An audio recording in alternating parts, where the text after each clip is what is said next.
Hi, friends. Ooh. Welcome back to Family Sunday with Delaware Shakespeare. This is our third week. Can you believe it? I'm Cassie, and you will see that once again I have two friends with me today. This is my friend Newton. Hello. And my friend Irvin. Hey, guys. And both Newton and Irvin were in our production of The Merry Wives of Windsor last summer. Would you guys like to share a favorite line or a favorite moment from that show that just sticks in your brain?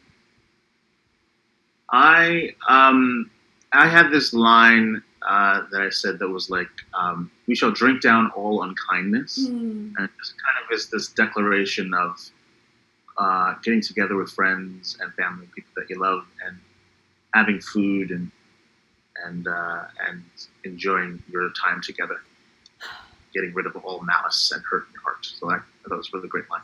Oh, that is a good line.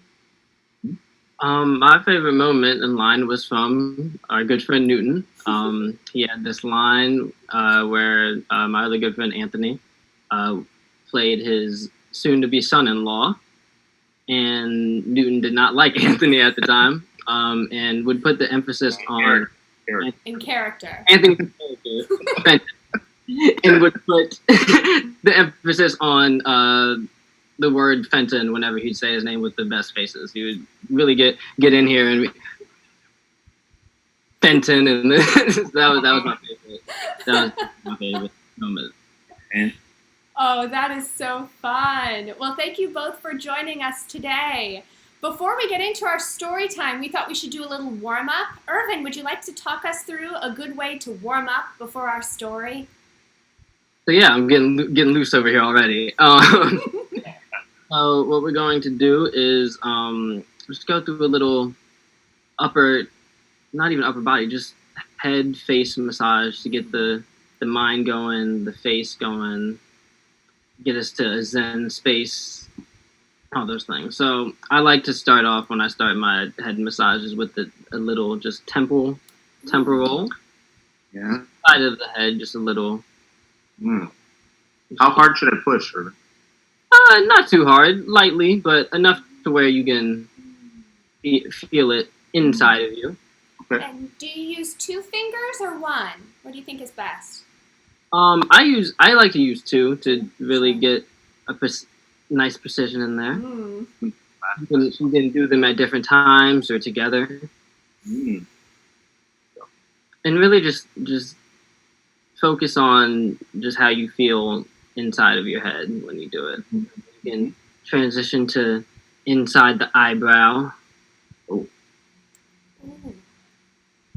Thanks. Feels nice. And we can go to your jaw. Yeah.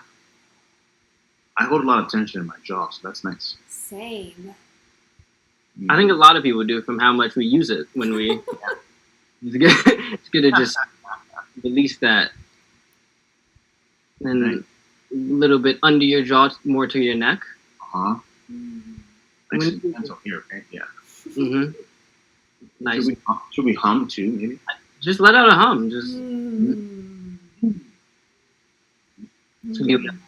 if you want.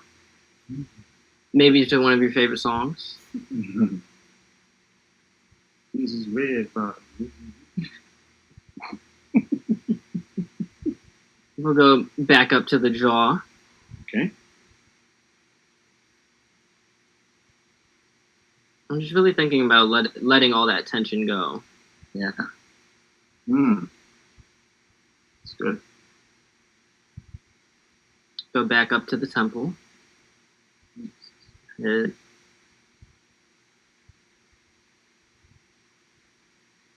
And we'll finish off with back at the eyebrow. I feel like we need like a little some melodious music. This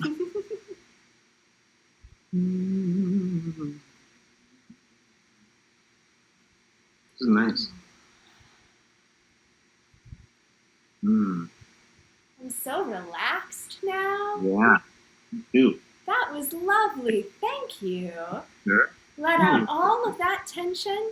And now we're ready for a Yeah. story, I think. Yeah. This We week, are. my friend Newton is going to read a story for us. Newton, what are we reading? We're going to read Ira's Shakespeare Dream by Glenda Armand, illustrations by Floyd Cooper. Oh, that's very exciting. And this is a book about Ira Aldridge, who was a real person. Our first week here in Storytime, we learned about William Shakespeare. Week number 2, we learned about one of Shakespeare's plays. But here for week number 3, we're learning about a real-life actor who performed in Shakespeare's plays.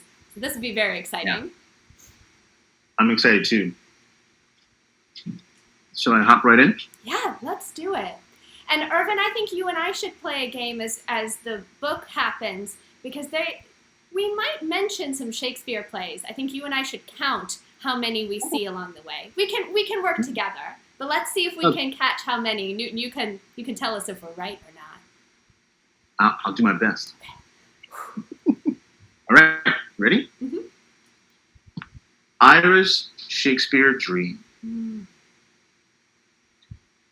Ira could not keep still as he waited in the balcony of the Park Theater. But once the magnificent velvet curtains opened, Ira sat spellbound as Shakespeare's Hamlet was brought to life. Ira mouthed the words along with the actors. "This, above all, to thine own self be true." After the final curtain came down, Ira hurried out of the theater. If he got home too late, Pa would know where he had been. Besides, Ira had to prepare for his own performance in class. "Tomorrow is my big day," he said to himself. Check it out. Oh, Yeah. look at Ira there. He's leaning forward in his seat. Mm-hmm. Really into it. Yeah, he's really into that play there. You I know. can see 2 and look at- actors down on the stage. Mm-hmm. Mm-hmm. Yeah. 2 actors down there. You know, I look at this and I used to be that kid. You know, I used to be the kid sitting in a theater and like the curtains open and I'd lean forward and I'd be so engrossed in what's happening. I still am that kid now. I still enjoy it. Also, how did he get into that theater? Did he buy a ticket? He must have. I would think so. Or maybe he was an usher. Maybe he volunteered. That's a good way to see plays sometimes. That's how I saw the blood. Works that way. The next morning, Ira barreled his way through crowded New York City streets to the African Free School. When he arrived, he stood outside the classroom to catch his breath.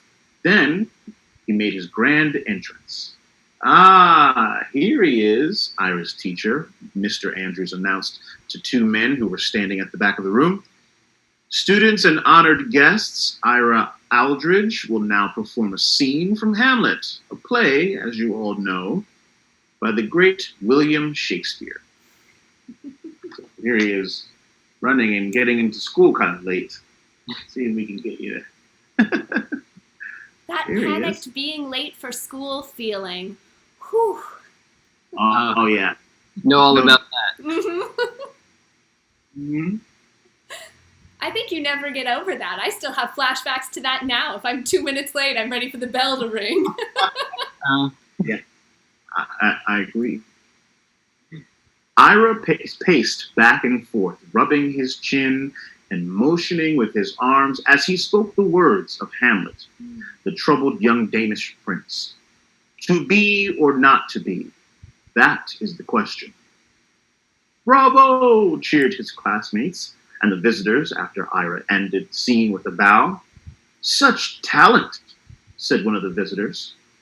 "For one so young, you have a great voice," added the other, "and your gestures perfectly match the words." I love these illustrations. They're That was great. beautiful. That reminds me of last summer when we had to do the sonnets at the beginning of Merry Wives of Windsor. Me and the volunteers. Yeah, it's very cool. He looks like he's looking out of the window for inspiration. Yeah, it's pretty interesting. Isn't that interesting? There's some birds there too. See? Oh. Wow. Yeah, it's very cool. I also like his outfit. After school, Ira was still beaming with pride as he helped Mr. Andrews clean the classroom. Suddenly, Ira stopped sweeping. I want to perform Shakespeare at the Park Theater, he exclaimed. The park? Mr. Andrews raised his eyebrows. Ira, you know, only white actors perform there. You dream too big for a colored boy. But the visitor said I have talent. My color did not matter to them. They are from England, where things are different, explained Mr. Andrews. Why not become a teacher here? You can use your great talent to inspire the younger students. I will inspire them by becoming a Shakespearean actor, Ira declared. And today, I will tell Pa about my dream. Check it out. Oh. You can see the inspiration in his eyes, can't you? Yeah. He's very into what he believes in. Yeah. He's got a real dream. He does. It's brave to have a dream and to go after your dream, even when other people say it will be difficult. Yeah. To fight after a dream or something that brings you joy in your heart in a world where you're being told that you can't. It's very brave.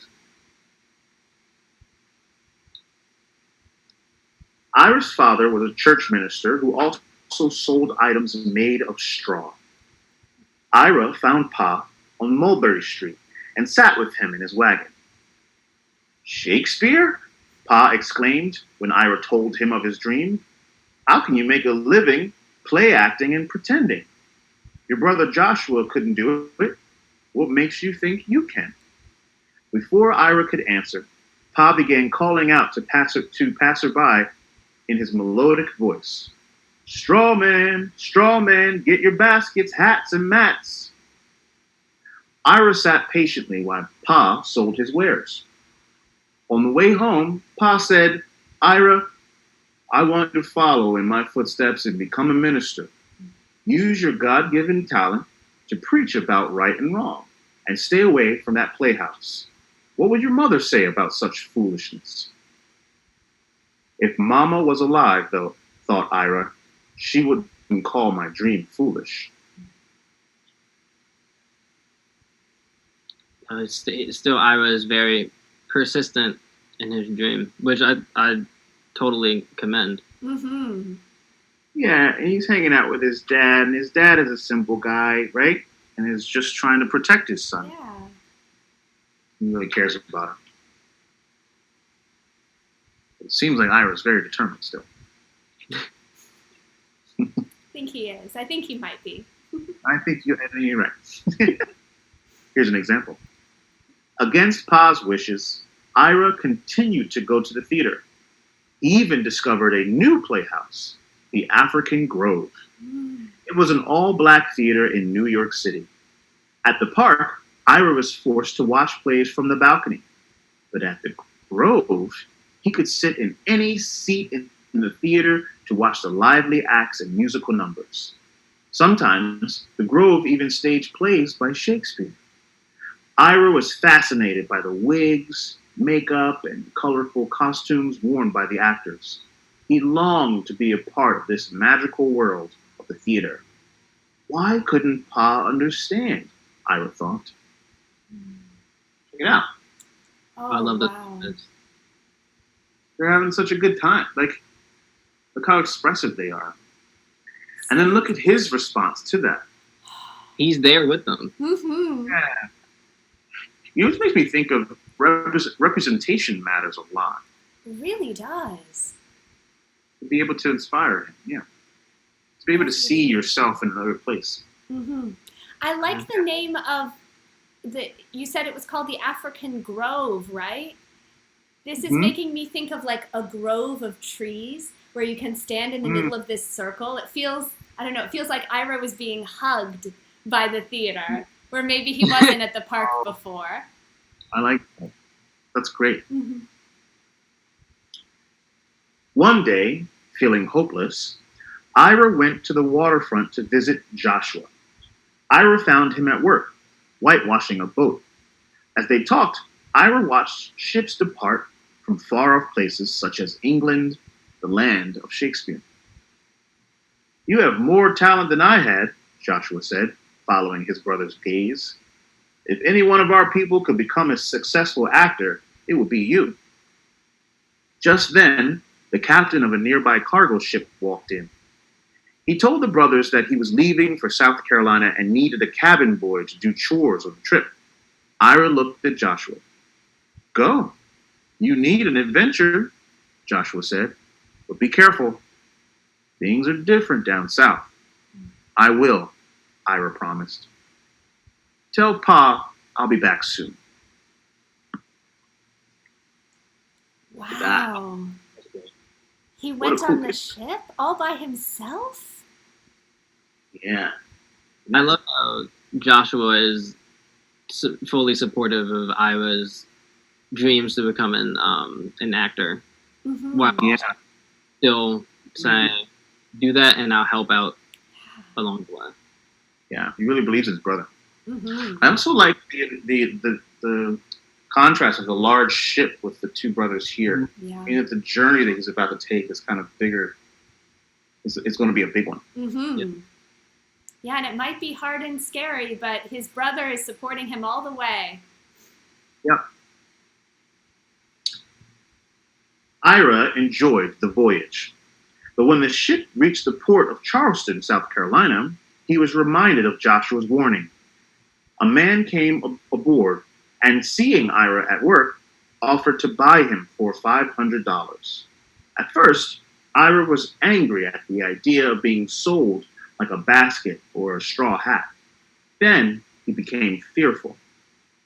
Would the captain turn down so much money? Ira wondered. He was relieved to hear the captain tell the slave trader, "This young man is not for sale."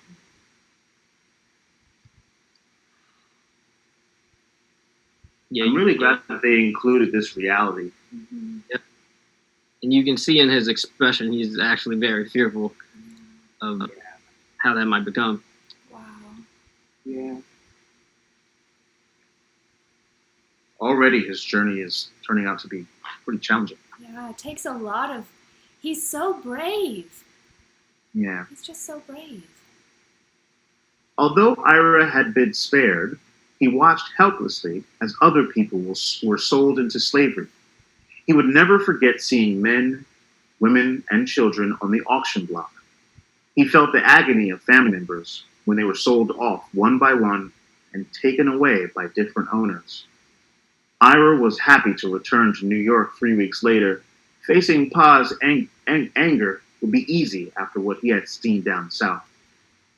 After scolding Ira for running away, Pa said, "You will go to ministry school as soon as you are old enough."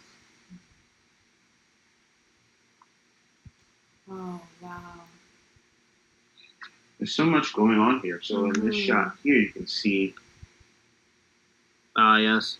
Yeah, I see families being separated. and then here you see Ira's response. He looks very heartbroken there. Very heartbroken. I think he must have grown up a lot in those 3 weeks down south.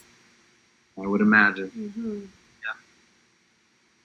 I think it will help him later in his journey, though. As you said, it would, that his father getting mad at him would not really compare to that short. See if you're right. But Ira was determined to follow his dream. At the African Grove and the park, people took notice of the stage-struck young man. Actors often sent Ira on errands in exchange for tickets to plays. Some of the stagehands taught him set building and costume making. They all encouraged Ira to become an actor and cheered him on as he auditioned for a small role at the African Grove. When he was not watching plays from the balcony of the park, Ira was researching or acting at the African Grove.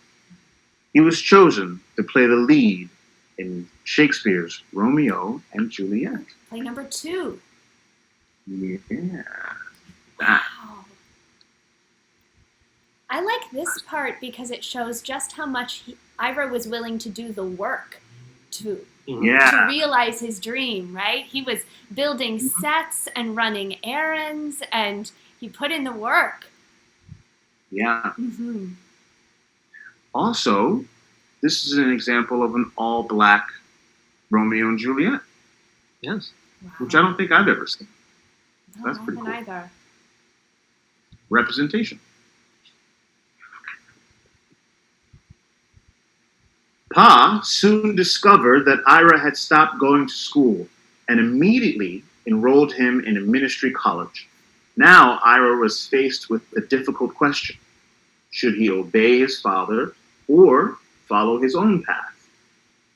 The answer came from two actors who had befriended Ira, the brothers James and Henry Wallach. They were preparing to return to their native country, England. You might find success as a Shakespearean actor in London, Henry Wallach said, and we could use some help on the voyage. Would you like to come along as our valet? Yes, sir, Ira exclaimed. I have experience working on a ship. A line from Romeo and Juliet came to mind as Ira tearfully said goodbye to Joshua, parting with such sweet sorrow. Wow. That's so exciting. You know, it also makes me think when this opportunity came to go to England, Ira had all the skills he needed. He had learned all of these tricks of the theater trade, and he'd already been on a ship. He knew how that worked. He was just soaking up all of this like a sponge so that when he had an opportunity, he could take it. Yeah, there's something about always being ready so you don't have to get ready when the time comes. Mm-hmm. Definitely. Yeah. In 1824, at the age of 17, Ira set sail for England. He looked out at the ocean before him and thought about the letter he had left for Pa. I must follow my own dream. I hope to make you proud of me someday. Ira arrived in England 2 months later. He could not contain his joy as he skipped along England's cobblestone streets. I am following in Shakespeare's footsteps. Oh, look he's how happy. Joy. So much joy. Oh, I love that. Yeah. Yeah.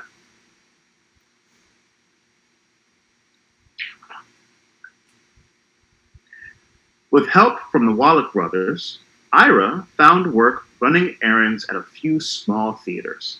He was also hired to be an understudy. As an understudy, he had to be ready to take the part of any actor who, for some reason, could not perform. Finally, after waiting many months, Ira got his chance. He was asked to replace an actor who had become ill. This marked the beginning of Ira's acting career in England. Many theater goers praised Ira's acting. Others were not so kind. He needs more training, said some critics. He should not play roles intended for white actors, insisted others. I was an understudy for Merry Wives also. Yeah, you were. Very fun time just being able to, and it goes back to representation. I actually got to see Newton and look up and see someone do something I would like to do too that looked like me. That's really, really exciting. It's a hard job though, because you have to be ready at any moment if he needs backup. Yeah, you never know. So back to that, stay ready so you don't have to get ready. Mm-hmm. Exactly. Yeah. Look, he's still, again, so joyful in this. He's like in his element, you know, Mm-hmm. what he wants to do. And of course, you know, any dream that you take that deviates from the path that the world may have for you, you're going to have people who might say that it's not a good idea, you know, or to criticize you. I love that But still he hasn't let that stop him in any moment, though. Ira says, I have this dream. Then he's going after his dream. Yeah. We can all learn a little something from Ira. I think so. Ira could see that even in England, his path to success would not be easy. But he was not discouraged. He worked hard, studied acting, and learned everything he could about the theater business. With each performance, Ira's acting improved. He became known for his ability to play a variety of roles. For The Merchant of Venice, Ira put on a wig and makeup to portray Shylock, a character disliked because he was Jewish. As Shylock, Ira remembered the plight of his own people back home when he asked, "If you prick us, do we not bleed? If you tickle us, do we not laugh?" Wow, that gives me goosebumps. Mm-hmm. Look at that. And it goes to me back to all the hard work he had to do to get to this point. But the old verbiage: "If you do what you love, you don't work a day." Mm-hmm. Something around that. But I think Ira is definitely exemplifying that. He's doing what he loves. Mm-hmm. So Absolutely. Even as Ira's dream was coming true, he never forgot about his people back home and the nightmare of slavery. Sometimes, at the close of a performance, Ira came out of character and sat on the edge of the stage. He preached to the audience about the injustice of slavery. He told them that although he was born free, he had once come close to being sold into slavery. Audiences were moved as Ira recounted for them the cruelties he had witnessed. "I will not be satisfied," Ira said, "until all of my people are free." He asked audience members to join him in sending money to help the abolitionists in the United States who were fighting to free all those who were enslaved. Oh. Again, what a brave act. What a brave act. It must have been amazing to watch Ira play one of these Shakespeare characters and then to bring just himself to the same stage and to speak to the audience. That's so brave. I agree. And there's something, that resonates with me here is that even though he's portraying these other characters, he's still who he is, and he brings that through to the end of his art. Absolutely. Art as activism. Artivism. Ira's fame and fortune grew as he traveled beyond England. Wherever he went, he worked with local actors and showed them how to make costumes and sets. By the 1840s, Ira was one of the most celebrated Shakespearean actors in Europe. His most famous role was the lead character in Othello. The dark-skinned tragic hero was commonly played by a white actor wearing black makeup. Ira did not need this makeup, and the emotions he expressed as Othello were as real as the color of his skin. Like Othello, Ira knew despair. He had seen it in the eyes of enslaved people. And like Othello, Ira knew sadness and regret. He had felt both when he received news of Pa's death.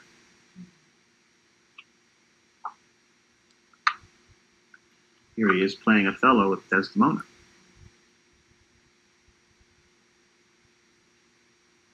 His costume looks very beautiful here. Yeah. he looks very grown up now too. He does.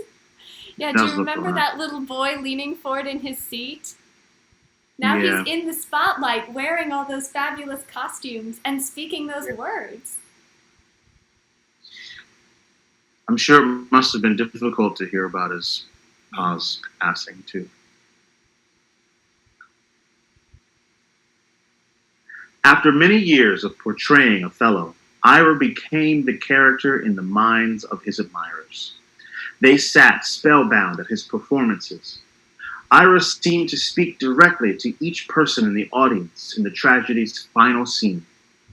"When you shall these unlucky deeds relate, speak of me as I am, nothing extenuate. Then must you speak of one that loved not wisely, but too well." One night, at London's Theatre Royal Haymarket, Ira received a standing ovation after another stirring performance of Othello. As he bowed before the adoring crowd, Ira realized that by following his dream, he had also become what Pa and Mr. Andrews had wanted him to be. He was an actor, but he was also a teacher and a preacher. Ira smiled and took a final bow as the curtain closed. Oh, look, they have, is it roses? They're throwing flowers onto the stage? Yeah. I think so. Yeah. Wow. I think that's a great message that he learned too, and very important, that no matter what path you go, whether it's the path your parents want or whatever, what field, math, science, arts, you can always still be an educator to someone. Yeah. And also always learn too. Yeah. So you can still use your dream and or your art, if that's your path, to inspire, teach, motivate, and help people become better humans. Wow. Yeah. Newton, thank you for sharing that story. What a great book. Very cool book. I think it speaks to our world a lot. Newton, I can see your wheels turning. What are you thinking about, friend? I'm thinking about a couple of things that we mentioned, which were representation, mattering, seeing others that look like you in places that maybe you've never seen them before, helps you think about possibilities. And I also think about perseverance and determination to follow your heart and to really listen to the voice of love inside of everyone has that voice, listening to that voice and pursuing the things that really bring you joy. Think about that moment when he got to England where his hands are up and he's dancing. He's just so happy. Yeah, he's just so happy. And also the fact that sometimes you have to buck the system and, march to the beat of your own drum to truly be happy. Absolutely. What a great inspiring story and inspiring person in history, and inspires me as well. Like I said, I was that kid. So. Yeah. And then grew into that theater-loving adult. We're still on the edge of our seat when we see things, right? Yeah. You never are. I haven't quite reached Ira Aldridge renown just yet, but I'm working on it. You're getting there for sure. Irvin, would you share with us a story about a time that a teacher encouraged you? One of my favorite moments in this story is when Ira's teacher says to him, "You have a gift for this." Yeah, actually, my English teacher was the one who got me introduced to Delaware Shakespeare in the first place. So this is all coming full circle. Really, we were reading Macbeth, and we were acting it out, and he thought I was pretty good, and he was like, "I think you would really like this is something to do during summer. I think you would really like it," and I really ended up really liking it. I had a great time. I met a bunch of new people, friends that I still talk to this day. Newton too, Anthony, who we mentioned before. And I actually saw my teacher there at one of the showings.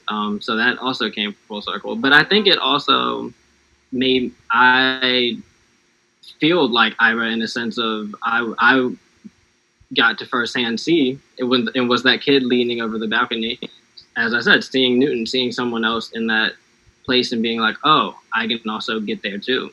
So I thought this story is amazing, but it's interesting how much it parallels with what actually happened with me. So I just love this story. That's really beautiful.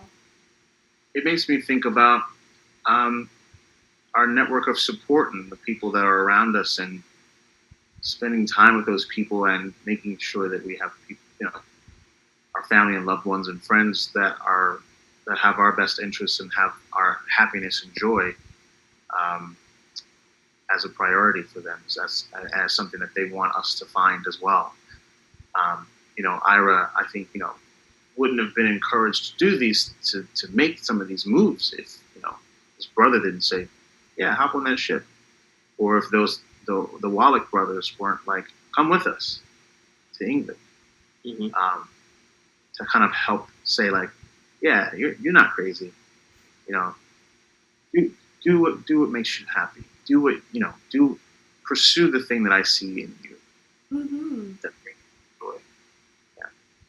And he found good helpers and cheerleaders along the way. Ira had an amazing dream and a really solid support system. That's really beautiful. I hope that, I don't, it doesn't say too much in the book here, but I hope his dad finally, Pop finally, came to terms with Ira's pursuit. Me too. I think in the book, Ira found some resolution there of him fulfilling the dream that his pa wanted for him in his acting. Mm-hmm. But I hope that pa also found some solace in his son's pursuit of the thing that brought him a lot of joy. So. That's a good point. That's a very good point. Thank you both for sharing this time and this story with me today. This was such a very good time.